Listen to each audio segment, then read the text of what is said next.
My name is Mike Ferrin from MLB Network Radio and the Arizona Diamondbacks. I'm pleased to be here to talk about the StatCast Nerdcast that was part of ESPN's postseason coverage. The empty seat here is supposed to be Jason Benetti, who could not make it because he's calling a collegiate basketball contest today. So make sure that you poke fun at him on Twitter for that. To Jason's right is former Major League player, former first round out of Florida State, former Major League coach, and the analyst for that Nerdcast, Eduardo Perez, the co-host of the leadoff spot on MLB Network Radio. And on the end, the analyst who was a key part of that StatCast broadcast. You saw him on a panel yesterday. You read him all the time from MLB.com, Mike Petriello. So guys, welcome. We're going to talk a lot about how this broadcast came about, where it may head next, what the future of broadcast is with the data and statistical revolution and now technological revolution. But first, this is a little bit of what the broadcast looked like. If you didn't get to see it, I'm guessing most of you did, but if you didn't get a chance to see the wild card broadcast, the StatCast broadcast, here's how it looked. We won't play all 3.5 hours of that game. But it's 5? It was 5? 5 extra, yeah. It only felt like 3.5 because you guys were so good.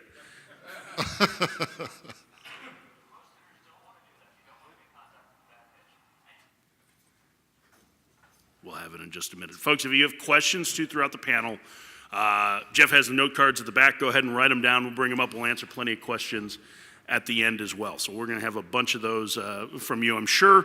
And so go ahead and start getting them in as quickly as possible, because the more we get from you, the less you have to hear me ask questions, which is probably a good thing. So, while we wait for the video, let's just talk a little bit about how this got going. And Eduardo, you've been at ESPN for a long time. When did you first get approached about the idea of doing a StatCast-based broadcast? Well, I got to give a lot of credit to Phil Orleans, our head guy. Let's first. Okay, here we go first.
All right, we're starting to have some... there you go.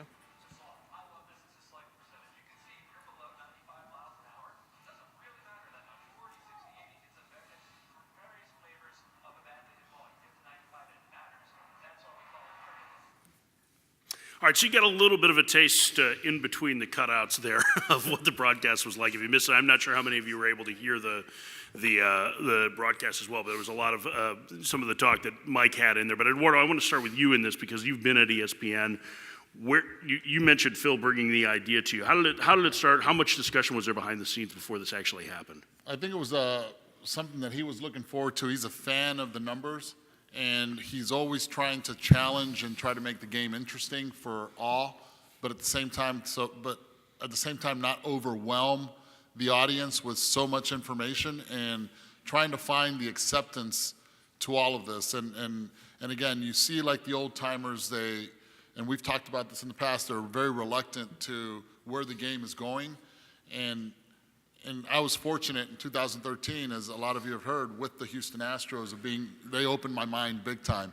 And then, working at the time with Mark Simon at ESPN, now at Info Solutions, he also was giving me a lot of information. And then all of a sudden, run into Mike, and we continue to just have a lot of dialogue and talk about, still be able to tell the story of the game, but also tell the story within the game and not overwhelm that audience that we lose track of the end result. And Phil did a great job of selling it. I think he picked the right individual in Jason Benetti to be able to broadcast the game and also give that like what I would call life. I stayed in my lane when it came to being able to analyze the game, and Mike at the same time would be able then to tell the story, and we're not afraid to challenge each other. And because I caught myself a lot sometimes, and I catch myself a lot talking to the TV when I'm at home, watching and talking to the broadcaster, saying, okay, really?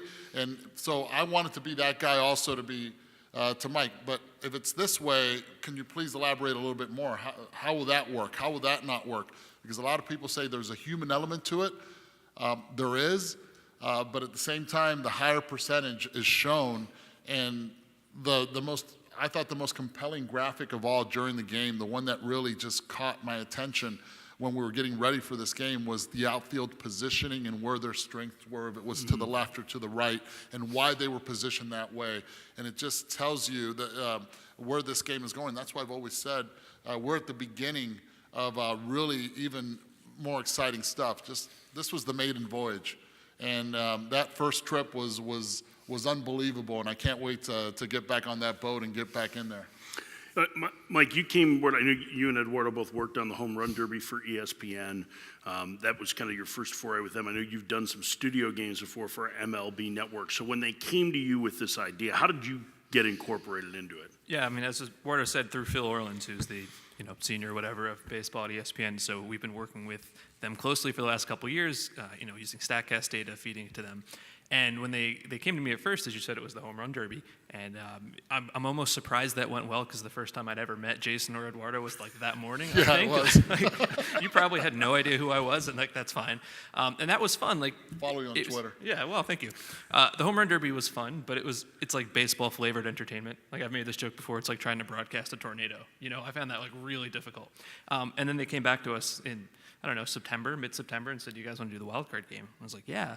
And as I remember, we had one pre-prep phone call 2 weeks beforehand, and then spent the next 2 weeks preparing for 5 different teams, because there were the two playing teams. That's right. We flew into Chicago, and I didn't know if we were going to stay in Chicago or drive to Milwaukee overnight. And I think you were doing the game that day. I was doing the game, that tiebreaker game with Carl Ravitch and Tim Kirk. Yeah, so we're sitting in the hotel room watching, trying to prepare for my hotel room. Everyone was in there. So, yeah, I mean, this is really all how it came together. This is a bit of how the sausage was made. And obviously there's a lot of reasons I think this went well, but I mean, it's just super fortunate, two guys I didn't really know that well, in Jason and Eddie, and it turns out we got along really well. I've done some of these in the past, and it's more professional courtesy. You're sort of nice to the guys you work with, but I actually really enjoyed working with you guys. And I think now that's a I big bother part him all the time. I text him all the great. time. Well, but I think you hit on something, too, that was a key component of it. And now that you know Eduardo, I mean, the first time I met Eduardo, I felt like I was part of his family for 10 years. I mean, that's the way he treats everyone.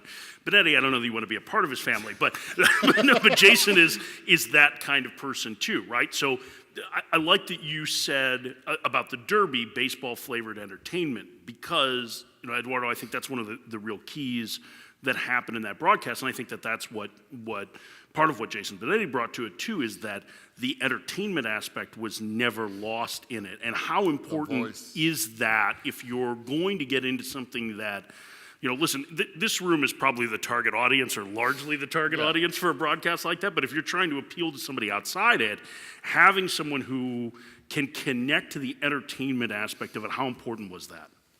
It's unbelievable. It really is. Again, I give all the credit to Phil Orleans, because he was able to marry us three in the Home Run Derby, and then again because of the positive results from it, and that was, I thought, very raw, to all of a sudden doing this in game, and doing it against us. We're going up pretty much with the Sunday night crew. They're right there sitting next to us, the lead crew, and there's just glass in between us, and all of a sudden, our phones are starting to go off when it comes to Twitter and everything, and the positive feedback, and not only from people that love the numbers aspect of the game, but just the average fan saying, "Wow, this is really cool. I'd never seen the game this way," and I related a lot to when we used to watch TV on SD, and then all of a sudden it went to HD, and we're like, whoa, look at that. And then all of a sudden there's just, it wasn't overwhelming, all the graphics that were being put on there, and it was very understandable. And I get a lot of kids that even ask me, and when you get teenagers to ask you, and when are you guys doing some more of those games and everything? What did you like most of it? And that's the part that I really love: the lead at first base, the outfield, the positioning, the quantity, the pitches, the location, Freeland, pitching in, pitching out, how effective it is. Again, there's more surprises in the future, but this one I really thought, and let's face it, the game was a really good game too. Right. So I think that all those components put together, I mean, we were running out of graphics, weren't we, at one point? I did not prepare for 5 hours worth of baseball, I can tell you that. But then the game has to take over. But you hit on something that's, that I think from analyst standpoint, they love the minutia of the game, right? Defensive positioning, defense, base running, pitch selection, sequencing, all of those things are important now. They always say, hey, listen, you can't just take the macro view, you have to look at the micro too. Mike, having somebody like Eduardo in there, what kind of credibility do you think that brought? Because it'd be one thing if you and I went and did a broadcast like that, but to have somebody who has that kind of cachet and buy-in, what was that like? I mean, huge. I mean, not only obviously did you play, but you've been a coach, you grew up in a baseball family, all that. And what I really liked, and I kind of feel bad complimenting you so much, you're sitting here right next to me, but there was this one moment that stood out to me. Hi. Was we sort of disagreed, maybe not disagreed, but came at it from a different angle, where some lefty pull hitter was up, and we showed the shift graphic where he's like, super heat map to the right side, and I'm like, this is why the first baseman's hugging the line. And you're like, yeah, that's true, but also like the game situation, whatever the outs were, that's like where he would be positioned. And I thought that was cool. It's not like, we're going against each other, but kind of came at it similar conclusions from a different point of view, which is great, obviously, because you and I couldn't have more different backgrounds. And I've worked with a lot of former players, and some of them are like outright negative against it, and some of them are a little uncertain. And and I know you're not as big of a quote unquote nerd as I am, but you were open to everything and like just inquisitive about it all. And I thought that was the coolest thing. Yeah, it comes down to when I watch games. And my wife doesn't like to watch baseball games with me because I am talking to the screen all the time. And I feel that the only way I do the same thing that I do in the booth, I'll do at home. And the same thing I do at home, I do in the booth. And again, it's who I am. I can't be quiet about it because I always feel that the audience at home is asking the same questions. And I think that's what really at least gives me I don't know if it's unedited or what it may be, just raw as it is, but for me, that's who I am. And again, I think the day before helped out so much. The home run derby helped out a lot, where we got to know each other. And the more repetitions you get with a person, it doesn't have to be in the booth, but just the trust of knowing, listen, I'm not trying to discredit you at all. I'm just trying to see, because I think that's what the audience at home probably is wondering too. What about the game situation? What about that hitter? Mm-hmm. What about the hitter's strength in that situation? I'm curious from the reaction from baseball people to the broadcast, Eduardo, especially those who may have been more skeptical, maybe players who are a little bit removed from the game, who haven't seen not just the data but the technological revolution take over. What was their reaction like to it, either positive or negative? What did you hear from that?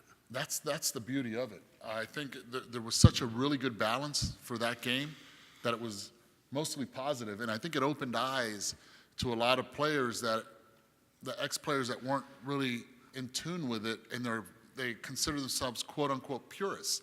And what I always try to tell the players is, listen, man, if you look at the front offices back in the day, if you look at the scouts in the past, they were former players. This was a good old boys club. Well, guess what? The good old boys club has now opened its doors because the aspect of now there's so many front offices, so many people in the coaching positions that never played pro ball, but they have a voice. And it's because we're open to it, and I think the numbers have allowed us to make ourselves to make this game relevant to all. And I think because of that different points of views that we're all getting from different angles, it's only making the game better. It's making it more competitive in between the lines, and it's making it a lot more competitive outside the lines, and I think that's that's the biggest challenge. And a lot of purist, good old baseball people always try to keep it within, but you're realizing that you can't. And it's, as I said it 2 days ago, this is just the cusp of what's ahead. Obviously, the good feeling after the event, you're riding a high, you got all the responses. I probably only text you 40 times to say how much I was enjoying it, you know. The hardest part that night was looking for a restaurant to eat. In Chicago even, right? Like the town that Billy Sunday couldn't shut down. Somehow our producer took us like half an hour away from the ballpark, but that's a different story.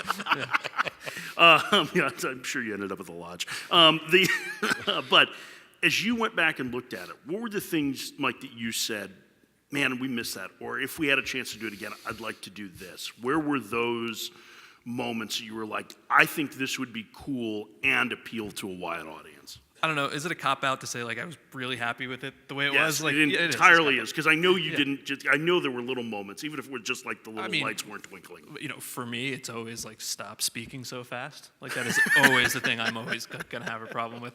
No, I think... I second that. Yeah. So, Slow down. Yeah, man, I listen, I own it for sure. No, He told us before the game, hey, could you tell us?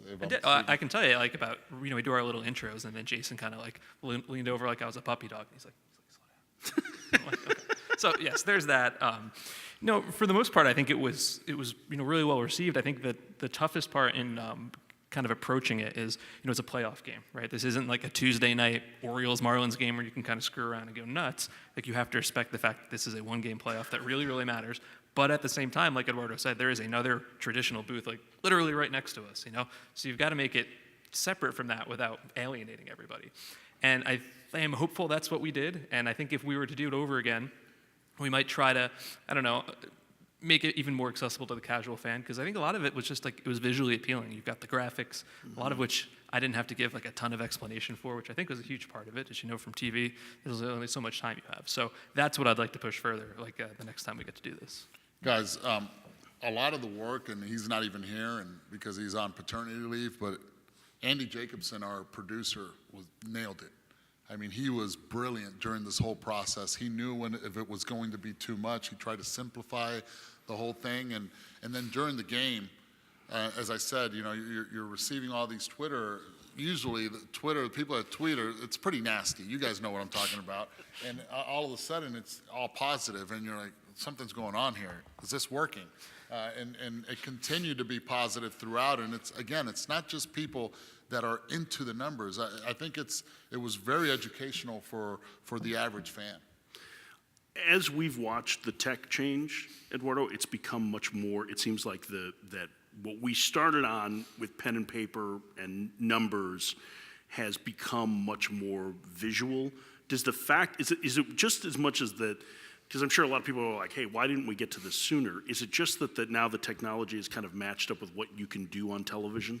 I believe so, and you know, we have a great asset where Mike comes in with great ideas with what StatCast is bringing in on a daily, you know, if it's on a daily or a weekly basis, and you know, the first game that we'll do next, you know, this coming season, most likely technology will change by the last game that we do in the wild card, and I think that's going to be a lot of fun just to watch this thing grow and to see how we can make each one better. And every one is going to be a test subject from one game to another. And sometimes we'll miss. And sometimes we'll hit it right on the money. And hopefully we can bounce back from each game to see how we can continue to perfect this. But to say that there's a perfect broadcast, maybe the average fan will say, yeah, it was great. Maybe Mike will say, well, I spoke so fast. Maybe I'll say that I spoke over him. But at the end of the day, everyone from producers to directors to our bosses, they were all ecstatic about the game. So you are doing it again this year? There will be an indeterminate amount of games this year. That's great. We can't like break out the whole schedule yet, but yes. Yeah, there will I be a was few told games. to keep it. I better just stay shut and let him talk. I sort of spoke a little bit too much the other day. So, Mike, you mentioned that okay, this is obviously a big game. It's the wild card game. It's not a Tuesday night Marlins-Orioles game. But how do you treat, if you do end up doing a Tuesday night Marlins I'd be Orioles excited about game with that. it. Well, no, obviously, but how do you continue to treat that? How much different does it end up being than what you guys did in the wild card game? Maybe we would probably tone up the numbers a little bit. Like I don't exactly remember what we ended up showing on the graphics because we talked about it a lot. Like I think we probably at least still showed like the traditional triple slash at some point. Some of the things we were like, we're never going to show pitcher saves, or RBIs because people don't care about that. But I think we really did think about it in terms of like, let's make this a really watchable entertainment experience. So, while still trying to separate ourselves from the main traditional broadcast. So if we were doing something that was like really explicitly for the nerds, I probably would have used like, expected weighted on base, which we never used. Really get it like deep into some of these. And then I just don't know that that's as entertaining because then you start getting the like explaining and educating. And I was trying not to go too deep into all of this because it's still a playoff game. Jason still has to call the balls and strikes. I mean, I think, we were on the air for 5 hours, and I'm pretty sure I said launch angle like twice, which I guess is proof that, it's not the boogeyman. You can still actually call a game and use nerd stuff and not talk about launch angle. It's okay. That was the hardest part for me, not having, trying not to say the word batting average. Mm-hmm. That You was a still say it. challenge. It's okay. It's okay you say it, but it's, he's hitting 320. And all of a sudden he'll look to my left and he's like, really? What are you doing? And I'm like, okay. So I just made sure I wouldn't stay traditional with it. And, and again, this was our second screen. So there's an alternate viewing. If you wanted to watch an E1, the game, it's called the normal way, the good old fashioned way with opinions and everything. But this took pretty much the opinions out of it. It gave you the reality, the cold hard truth of who Charlie Blackmon was in center field, of who Nolan Arenado is at third base, stuff like that. I think that plays, and that's why those guys are either underachieving or overachieving at their positions. I can tell you the feedback I received, most of it positive, kind of broke down around 3 different ideas. And I'd be interested to know if you heard the same thing, right? Number one, people liked the new stuff, the new graphics. Yeah. You'd never seen that on TV before. It makes sense. It was the StatCast broadcast. There was StatCast stuff. Number 2, a lot of people was like, even if you didn't do that, just like not coming at me with the old cliches that don't actually make any sense, just like leaving that stuff out would have been cool, which I thought was interesting. And then a lot of people, the third thing, they just like, kind of going back to how much we enjoyed being there and enjoyed doing the game. I mean, it was a wild card game at Wrigley. That's super cool. And they said that really came through. I know that's been an issue a lot. Is like, are people enjoying being at the game and calling the game? I mean, I was, certainly. We all 3 of us enjoyed hanging out together. Are you kidding? This is a great gig. Yeah. I'm sorry. I enjoy every week. It's like, if you're not having fun, what are you doing there? And for me, that's what the feedback came in, and I thought that was cool. I'm curious because, Eduardo, you do so many of the first screen broadcasts, either the primary broadcast for ESPN TV or for radio. What can you take that you learned from doing in the StatCast broadcast that you may incorporate into your regular preparation on a standard broadcast? I try not to use batting average anymore. I really do. I really do. It's still there. I'm You like, can still use it. I still use it. Don't get me wrong. He's hitting so-and-so okay. But I like using, and again, I break down a lot of the offensive stuff. Teamed up a lot with Tim Kirchin, which is the ultimate historian of the game. And so much respect to him, and Carl Ravitch, which has been doing baseball for the last, you could say, 30 years with Baseball Tonight and then now into the broadcast booth. And my job is to be able to tell the viewer what is either just happened and why it happened, or what's going to happen in certain situations. And with all this information that now we get to do games, now I can ask different questions from my research department before a game starts to find out if it's exit velocity on pitches inside or away on a certain hitter. I want to know what's how they are with the UZR, with their defensive positioning and the whole thing, if it works, if it doesn't. I'm talking a different lingo, and I think it's going to continue to evolve, and I think it continues to evolve with every broadcaster depending on how open they are to figuring what their style is. But I believe this broadcast is actually going to make me better this coming season. It was the wild card game. It was the last game that I got to call. So I'm curious to see where it's going to go once opening day comes in for me, which will be the Yankees and Orioles and actually, I'll be in Japan next week, so maybe the Japan games. And we're already getting emails from that, and we're trying to evolve as Dave Fleming and myself, trying to figure out what we can do just in that telecast in the limited opportunity we have for those two games in Japan. I just want to make it clear, I'm not going to be mad at you if you use batting average. You can still say it. It's still like a baseball broadcast. Yeah, just There's quote their walk rate, Well, that's too. right. There's you can be a 240 hitter and be a lousy hitter, or you can be a 240 hitter and be a good hitter. You know what I did right after that game? I went to see what my career WAR was. By the way, don't look it up. I'll tell you, it was a .1. 13 years in the big leagues, and all I got was a .1. Never mind. Yeah, all right, go ahead. That's because the defensive That's all right. metrics were I get all really over suspect CJ over the Mikowski course of because your he's in career. the negative. Yeah, no. Although he does claim that he's the Mets' all-time ERA leader, minimum 5 innings, but that's. But I think you hit on something too in this, and okay, so how do we, on a more traditional broadcast? And listen, I do games. I don't use batting average as much. I mean, I'm more interested in things that are more predictive, right? So walk rate, strikeout rate, isolated power, fielding independent numbers. I may not bring up what somebody's FIP is, but I'm talking about their ground ball rate, their strikeout rate, their walk rate. How do we encourage other broadcasts to do this? Because at this point, it shouldn't be unique. There are guys that you've worked with, like Boog, John Shambi. I was about to go with John Shambi, and at one time I thought he was speaking another language when he was bringing all this stuff up. And I think it was a learning lesson when I would do games with him, and he would challenge me on certain situations where he already knew the advanced numbers that was going on in certain players, and he would ask me knowing that I wasn't aware of those numbers, just to see the old school version. And then after we were done, I was like, dude, he just schooled me.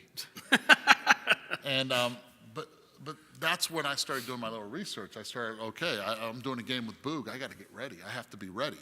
And he does a lot of games with Rick Sutcliffe, and he won't challenge him on that aspect. It's more, but with me, knowing that I'm a younger generation, knowing that I was with the Astros, and I love to learn and just love to evolve. I love that challenge. Where Carl Ravitch, he'll stay more traditional. Not that he's not accepting of it, but it's who they are. Remember, I'm dealing pretty much with an older group between Tim Kirchin and Carl Ravitch, so I have to also know the balance, and then sometimes explain what those situations are in a traditional form, still using some of the advanced analytics. Do you think the numbers attract a younger audience just by? I mean, listen, WAR is if there are kids I see in the room. Wins above replacement has been around longer than they've been alive, right? It's a ubiquitous statistic for a younger generation, whereas opposed to somebody who's in their 40s or 50s may have had to educate themselves because it challenged the notions of what they knew in baseball values. Sort of. I think, obviously, nobody wants to throw out the entirety of baseball history and the numbers we've used to this point, but I do think a lot of people see, a broadcaster saying, oh, that guy's, 15-9, he's really good, and you sort of roll your eyes. It's that's not really the way the game's played anymore. I don't know that I would say WAR attracts people so much, but for our game, I think the visuals were a big part of it. I mean, a lot of people grown up playing video games, and it sort of looked like a video game a little bit, so I think that was a big deal. And I also think it's not so much about the numbers specifically as the concepts. Baseball's really weird right now, if you think about it. I mean, not even just since you retired, but in the last 3 or 4 years, right? Yeah. 4 years ago, the opener, spin rates, the way the shift is now, we didn't look at baseball that way. And if you want to explain to people why teams are doing the weird things that they're doing, you have to be able to explain it. I guarantee this year, hopefully on one of our games, we're going to have some no-name reliever who has a 6 career ERA, and he's going to come up throwing ridiculous sliders and dominating people because he spent all winter in front of a Rapsodo or an Electronic or whatever. Most people don't know what that is. It's going to be on us to explain, hey, here's how this guy improved. Nobody cares about the actual spin rate number on a TV, but you could say, oh, well, his slider has 8 more inches of bite, and this is why he's great, and this is how he did it. I think that's the most important part, is just getting that information out. I'm going to add to that because I was just in Tallahassee. I had to do a special with Mike Martin. By the way, congratulations, 2,000 victories. All-time college coach. That was my coach, so I'm all in on that. I was there, and they were scrimmaging right before their season opener. And all their pitchers, when they're doing the scrimmage, on the scoreboard is all the data up to date after every pitch of what the TrackMan was putting up. So they knew spin rate. They'd take the pitch, and they can look back and they can already, young college players already knew exactly how to read all this material. Some of them are going to make the big leagues. Some of them are going to, a few are going to make the big leagues. A few are going to sign professionally. Some of those college players are going to end up probably in a front office working, if it's with the numbers, because, and this is not, I'm using Florida State as an example because I was there, but this is going on in every university, in a lot of the major universities. Players are more educated now. They're willing, and they're understanding the numbers. They're understanding where the game is going. And as I said the other day, ground ball to shortstop, Jake Cave hit 2 ground balls to shortstop, Twins against Red Sox. Shortstop's playing on the other side of the infield, base hit. Before, you used to get one of these from the pitcher, like, really? He's not there? I got a ground ball. Pitcher, ground ball. I didn't do my job. Okay, give me the ball. They're there for a reason. I ask the players, the shift doesn't bother them. We continue to evolve. And I'm using the shift as an example. The players continue to evolve, and it's speeding up big time. Can I back that up for a second? Yeah. So this spring, from all the various spring training sites, I started noticing in all the pictures, there'd be high-speed cameras and Rapsodas and all this stuff. And so I kept like a long-running Twitter thread of like, here's this team using it, here's this team using it, on and on and on. And I got a lot of replies from high school and college players and coaches, and they were like, yeah, that's great. We were doing this 3 years ago. It's about time the pros caught up. Well, that's why Wes Johnson, the pitching coach for the Minnesota Twins, went straight from Arkansas to the big leagues. He was an advisor for some of the major league teams. These guys are getting it. They understand it, and they're able to teach it. And I think that's their biggest key. Well, and I think specifically, just to follow on that, Minnesota, Texas, the Angels have spent a lot of time hiring college coaches this winter in player development because they have, and we're in the middle of our spring training tour for MLB Network Radio, and I know you, because I've been listening to your shows, I know you've been asking the question of players, and I'm asking the same thing about the technology, and the players are more, especially the younger guys, are more comfortable with it because, as I had an area scout say to me, like, if you're in a cage with a kid, you can see him make the adjustment. You can show him what the adjustment is that he needs to make right away with the technology. The players know how to improve it, and what they're seeing is, instead of the numbers, which I feel like there was a generation, probably the generation you played, was they were being used to ding the players. Instead, there's a lot more because of the technology and specifically these technological aspects that are allowing players to see that it's ways that they can improve their game, and that's all they want. And Trevor May said it to us on the radio a couple of weeks ago. He said, think about this, if we really are playing at a time where we've had more talent, more physical talent in the big leagues than any other time, which is what you figure each generation is going to be, the idea of optimizing everybody's performance is really exciting because then you're getting all of the players playing at their peak or more of their players playing at their peak. And that's really exciting. And that also translates well to television broadcasts because all of these things have really cool images as a part of it. We're screwed on radio, but on TV, you guys have it good. Yeah, and remember when Trevor Bauer was pretty much the outlier? Forget about all his Twitter stuff, but he was the outlier with the stuff that he did on the field, where people are like, "Oh, really? What's he do?" But he was ahead of the game, and and now the game is sort of catching up to all the stuff that he's been doing. If it's with driveline, and you see a lot more players going that way. Kevin Slowey, all of a sudden, maximized, got more spin rate, got more velocity also, and he changed his repertoire with what he used to be with Minnesota now to what he is with the Marlins. Yeah, I think there's a long way that it can go in terms of continuing to change the standard broadcast to make it more accessible. I'm going to single out Jack Summers, who I see in the audience here, because he had a great line when we were talking the other day about just the idea of using statistics here and there in stats, and it's basically like top-of-mind awareness, right? Like, the more you mention it, the more people get comfortable with the idea, whether it be WOBA or whether it be WAR or whatever it is, Star Trek character, whatever it WOBA? is. Right, yes.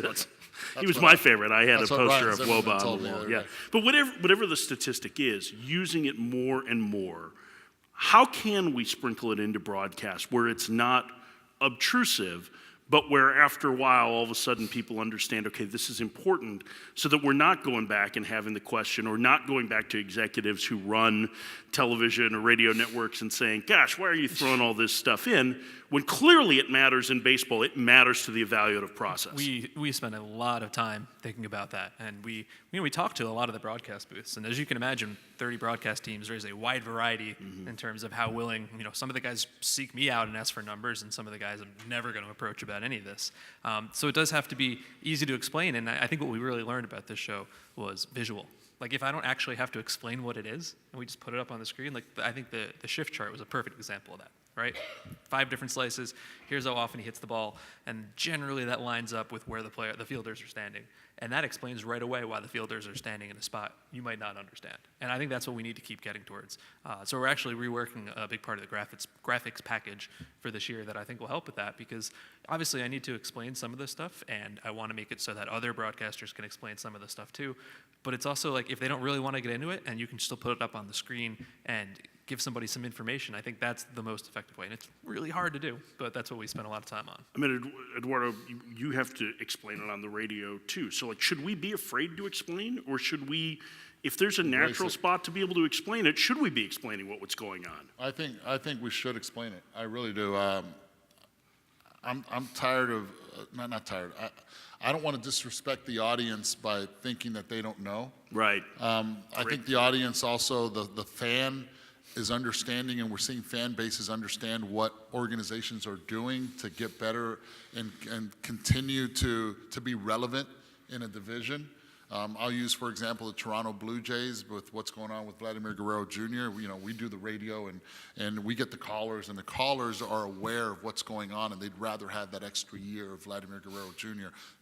And they understand what the defensive numbers are, and the ones that don't are curious enough that they can go, if it's to Fangraphs and get that explanation of what it is. And so I don't ever want to assume that the audience does not know. I will tell you this. Every game that I do, the only thing I have is like the score sheet here. I do not keep I don't have notes, pre-notes. I do not have notes for an open or anything. It all comes, I believe, just from what we do in radio and what the research that I do, and then just speak at that moment from that certain instance. And I have my phone right here. And I get a lot of help actually from a lot of you that are tweeting and explain and say, hey, is it Darren Williams also? Darren Woolman, yeah. And I've never met him. You missed him by 2 hours. But he's one of my best friends, and he doesn't even know it. I got a man crush on that guy. He tweets awesome, and I see all the stuff, and again I read up on what's going on in the game, and I know the fans do too. And if they don't, then ask away, and I'll gear you to that. We're so accessible in today's game, in game, during the game, and it pops up. And I think it's our responsibility that if you don't understand something as a regular fan, I know you guys all do because you're here, but if that fan that does not understand something, we're accessible, and I want to be accessible for it. Did you like sitting next to me with my laptop and my giant stack of notes? Because that's what I had for the game. You did, yeah, you did, and that's cool. And maybe in the third broadcast from then, I'll just throw them out the window and say, go. Great, we'll wing it. But I think you raised something that, like I've struggled with. Like, we've been taught to prep as play-by-play guys one way for our entire career.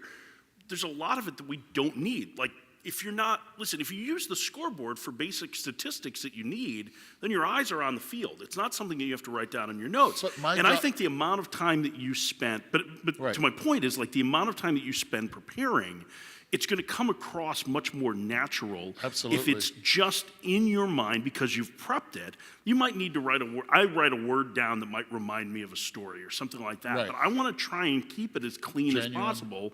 I'll take some stats, walk rate, strikeout rate, like those things, so I can tell the story of whether or not this guy has a good approach, or he's a power hitter, or there might be something unusual that people don't know about them statistically, and take it. But it's the same thing as what you're doing, is not getting caught up in writing all of this down. You've got the information there to be able to do the game. No, I can't. I don't have the ability to write stuff down during the game or look down for it. I'll tell you, what I use a lot, and I don't know if he's here or not, but I use a lot the Remarkable from Inside Edge. I use that like you wouldn't believe. I think it is a brilliant piece. I count on it a lot. It's right there on my iPad, and I look forward and I prep. I make sure everything's set up on that aspect, and then the rest, I keep my eyes on the field, and I'm just on the score sheet writing everything down, just in case if it's my partner gets lost in a story and something goes missing. But everything else, I need to know where the positioning is. I need to know where the sun is at the time. One time, Starling Marte had his glasses up here, and it was my job to, with a left-handed hitter, knowing in a high velocity from a pitcher that odds are that a fly ball is going to left field. And I need to be able to say that before it happens, because then I'm not doing my job. So all those things, I need to be able to figure all those out. And I think the 2.5 years that I had coaching at the big league level helped me out a lot.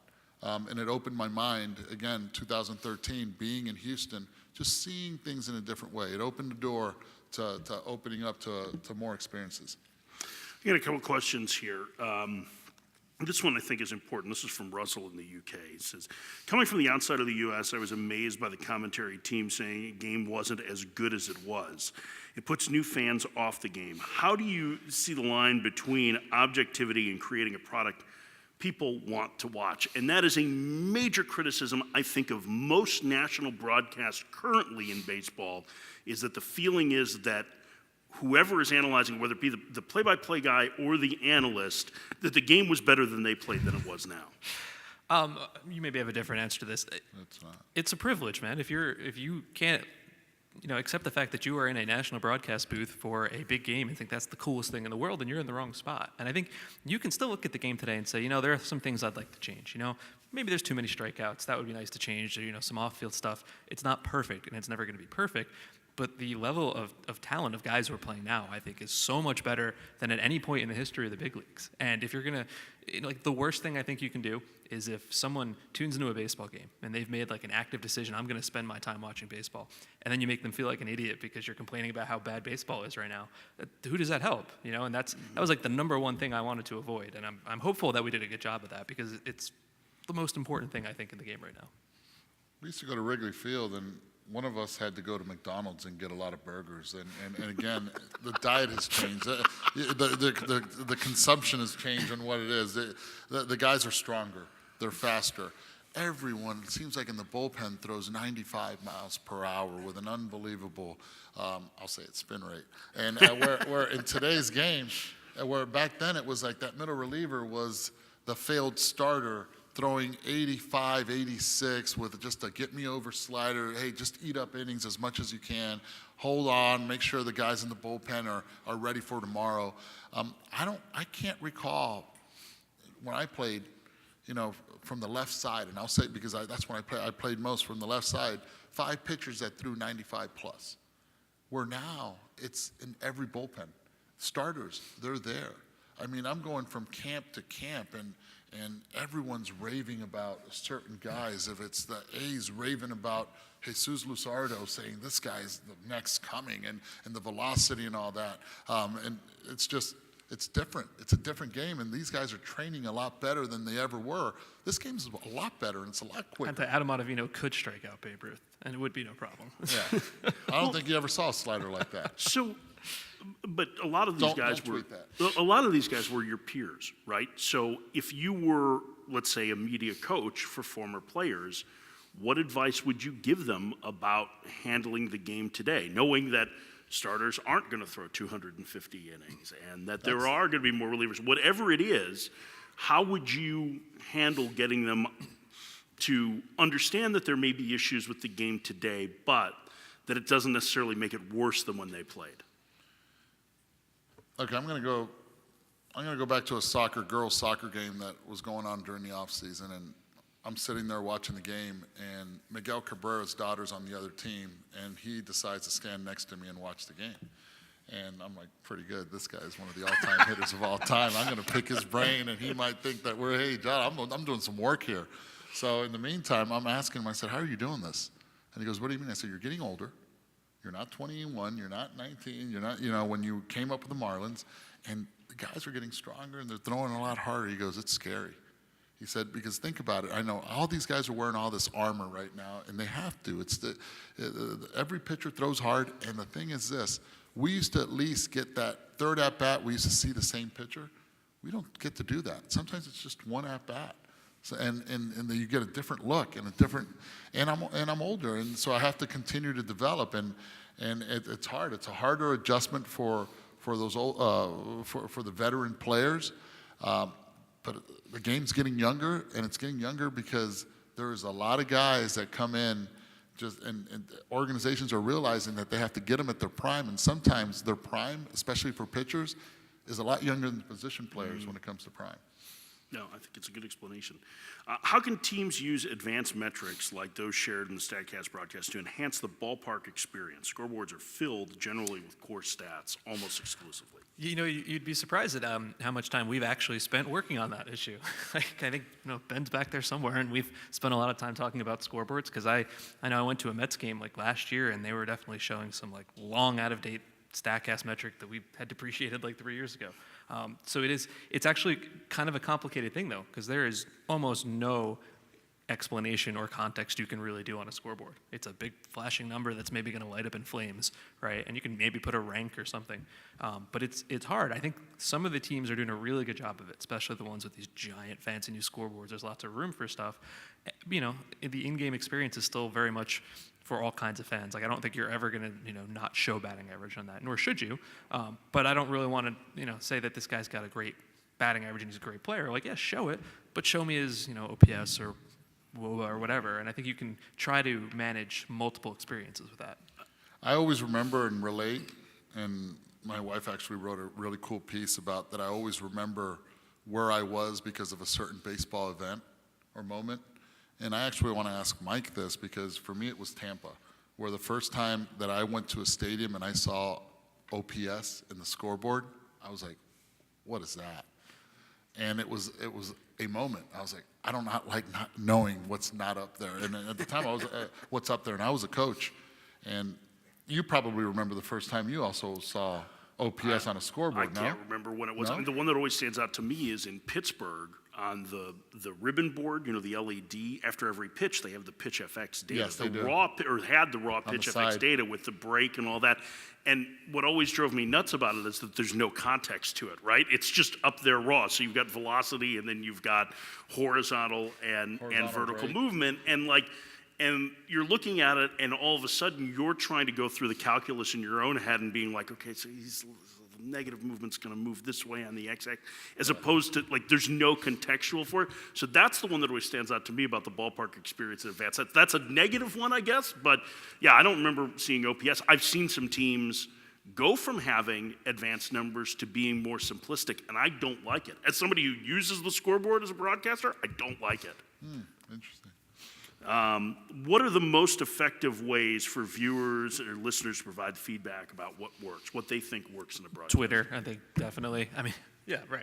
I mean, Seriously. maybe very foolishly of me, I was watching Twitter during the game because I wanted to know if people thought it was cool or not. And then only in between inning breaks, I swear I would reply to people, and they're like, "Aren't you on the air right now? Why are you tweeting at me?" But yeah, I God help me, I look at everything I get, good or bad, and that's definitely the best way to do it. That's is. what you He's said too, yeah. 100% right. It's the easiest and fastest way of being able to get to it, and believe me, we read it. And the really nasty one's the mute button is Oh, really man, good, yeah. because then Yes. they don't get the Twitter is satisfaction a of being cesspool. blocked. But yeah, you end up muting them. You don't have to. I wish I have would to say tweet more than what I do. I don't, not that much, but it's definitely. It evens out. I tweet too much, so. I noticed. Did the Jabbo broadcast, the one that had Rob Nyer and others on it, and the feedback from that affect the StatCast broadcast, and if so, how? Yes and no. I wouldn't say specifically that one so much, but there were similar ones at MLB Network that we've done every year, the SABR Cast, I guess it's called. And it did inform me because those, and I think the Jabbo one as well, are all done from a studio. You've got 4 people behind a desk and you're watching the game on a screen. And this one was very different. We were at the ballpark. We went down and we talked to the managers and the players before the game. It was treated very much like a regular broadcast, even though we were taking a different approach to it. Whereas I think some of these other ones were well-intentioned, and I've been on the MLB Network ones, and they're super fun. But it's not quite the same. You can't see the field. The play-by-play guy can't get as excited because you're not hearing the crowd. So I did take some of those lessons and say, okay, how can we make this different? But just being there, that's what it's got to be. And that's a trend that's growing, especially in college baseball, is that you're seeing a lot more studio broadcasts with that, and so you lose some of that feel. Yeah. Yeah, a lot of that going on, but I think one thing for any broadcast, my personal opinion, the key to an analyst right now is you have to open your mind to it. You cannot, if not, the game's going to pass you by, and that's the reality of it. How do you know the percentage of time to use traditional versus non-traditional statistics? Well, I guess on our broadcast, it's like, 100% and 0%, right? But I wouldn't say 0%. Like, there are certainly some, we probably, ERA would still count. yeah, right, ERA, I mean, I don't know, is raw home run total a traditional number, I guess? There certainly is a split. I think, if it's a traditional broadcast, that number is different from what we are doing. Yeah, there's not really a great answer to that. How about for a first screen? I mean, how would you handle that? I don't know that you've ever thought about, like, what percentage of time I would use a traditional stat versus a non-traditional one, but like, how would you try and balance that? I'll be honest with you. Years ago, when I was doing Baseball Tonight, we had it on a nightly basis. Tim Kirchin gave me the best advice. He said, "You try not to do a show with using numbers." Mm-hmm. He goes, "Let me or Buster use those numbers. We didn't play the game. You played it. Tell us what you see, and then you're doing your job. And that way it's a lot more fluid." So all the numbers that I used to write down on a book and everything, that's why I kept everything real simple. I just say what I see. I do know numbers. I respect the numbers, but I can't get involved with it. And because I don't know how many people here are bilingual, but when I start throwing numbers out and try to speak English at the same time, I get in trouble. I'm in big time trouble. So I actually if it's the broadcaster or the person sitting next to me, if it's a three-man booth and that person is really good with numbers, I let him do the work. But I think you hit on something too, in that, like, sometimes, and this is something that I harp on a lot with when I'm evaluating tapes from other broadcasters, or try and do on the radio some, is concepts work really well when you're just hearing a voice talking. You start bogging down with numbers, even if you're just, like, think about this. At the beginning of a game, somebody digs in, and the leadoff man's hitting .273 with 3 homers, 22 RBIs, 17 stolen bases. Like, you get all that. What did you really take out of that? You probably didn't remember any of it, right? Well, yes, and the other thing is, again, the audience is a lot smarter. They also have this. They have their computer out. They can see that. They can research that without a problem. I want to tell you the story of why that hitter is hitting .273 with 3 home runs. Why his, and that's the story I'll say. If it's a swing path, if it's that he's lunging, is the bat head's behind, that's my job. And I know that's my job. And again, I'll use, his on base percentage is this. Why? This is why. Because he has an idea at the plate what he's doing before he even gets out there. There's a great example of that you did last year, Marcelo Ozuna, right around 4th of July, I want to say, that you went through, I think were you doing the games in Arizona? I think you were, right? Yes. The Cardinals? Yes. And talking about him being off balance at the plate and showing the video on and noticing it. Why is Marcelo Ozuna off to a poor start? Is it the shoulder, or is it because there's a mechanical issue? And that's something that you showed, I thought, showed really well. It was the leg kick. It was the leg kick situation, and that's what I try to do. That's where I do my research. So if there's a game that usually I do Mondays, I'm already working on that Monday game since Thursday. Then Thursday, Friday, parts of Saturday, then Sunday usually travel at night, and it's to get ready for the game. And then after that, I'm good because it's the first game of a series, so it's not like I can do the homework the day before with that player. And then I'll tell the player, hey, by the way, I want you to watch the game and see what you're doing, or tape it after. What would you like to be able to do in terms of bringing pregame information to players to be able to take into a broadcast? That's a really interesting question. I mean, very much depends on which sort of player you're talking to, because not everybody's going to be that interested in it. But if you've got something where you see something in the numbers, and then you can kind of go to them and say, hey, this is what I saw. Are you doing this on purpose? Like, what's the reasoning behind it? I mean, for me, I'm so bogged down in the numbers that I probably got less out of going to talk to the players than you guys did, because they all know you anyway, so that's like a big help for you. But there are, certain guys are super into it, and they're very open to talking about it. But it's still, I think, kind of a somewhat narrow subset of the players who are like excited to kind of open up. How would you suggest approaching somebody that if you had information that you wanted to be able to communicate with him about, but not necessarily use the numbers to do it? I think it If you were depends on advising us. as for to the player. Yeah. I mean, I think it really depends on the player and the relationship I have with the player. If I don't know the player, I actually wouldn't go up to the player. I would actually go up to someone that I know, if it's in the coaching staff or a fellow teammate, and let them know, hey, by the way, you're doing this. Or case in point, last year, Sean Doolittle, for example, he was tipping his pitches. I don't know Sean really well, but at the same time, I knew one of his teammates really well, and I told him, I said, hey, what kind of guy is Sean? He goes, dude, great guy. I said, all right, do me a favor, because he's a great guy. Let him know he's tipping his pitch. What, he is? I said, yes. So then all of a sudden, Sean came up to me, and I told him. And I said, I'm only telling you because you're a great guy. If you weren't, I'd be like, see you. So, stuff like that, because he's got great stuff, and his fastball works, and we always wondered why are hitters missing it. And now we know because of the data that's coming out with it. But I'm telling you right now, I don't care what kind of data you have. If you're telling me a fastball's coming, that guy's going to hit it.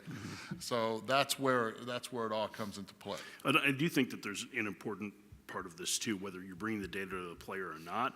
Being present there is important. Being in that clubhouse, showing it, especially if you're going to do like a regular season broadcast, because there are times when the numbers are critical of a player. They need to be able to attach the face with it, and you need to be accountable for what's said, right? No doubt. And that's how you end up building relationships too, that where you can come back and do that. And I think that that's one of the things that we continue to watch, and I think that there are some, like Saris has done a great job of that over the years, right? Like building those relationships with players, even if it's just to say, hey, how are you? Introduce yourself. I'm the guy on TV, and you don't have anything else. That's really important because it helps to build your credibility overall. Yeah, couldn't agree more, for sure. You have to be present. I think, I think it's an advantage for you. You do radio, but at the same time, you're doing games, so you're present. Right. And there's so many times that a player will come up to me and say, man, why'd you say that about me? And I tell every player, I said, if you make a physical mistake, this is my rule always on everything. If you make a physical mistake, that's okay. We all make mistakes. We all make errors. But if you make a mental mistake at the big league level, there's no level higher than this, I'm going to be all over you because that's my job. And it's your job also not to make mental mistakes. And we see a lot of it because a lot of players get quote-unquote rushed to the big leagues, and they're still learning at the big league level. But it's our job to be able to say that and then show up and go into that clubhouse. Eduardo Perez, Mike Petriello, thank you very much. We look forward to hopefully seeing some more of the SADcast broadcasts this year on ESPN.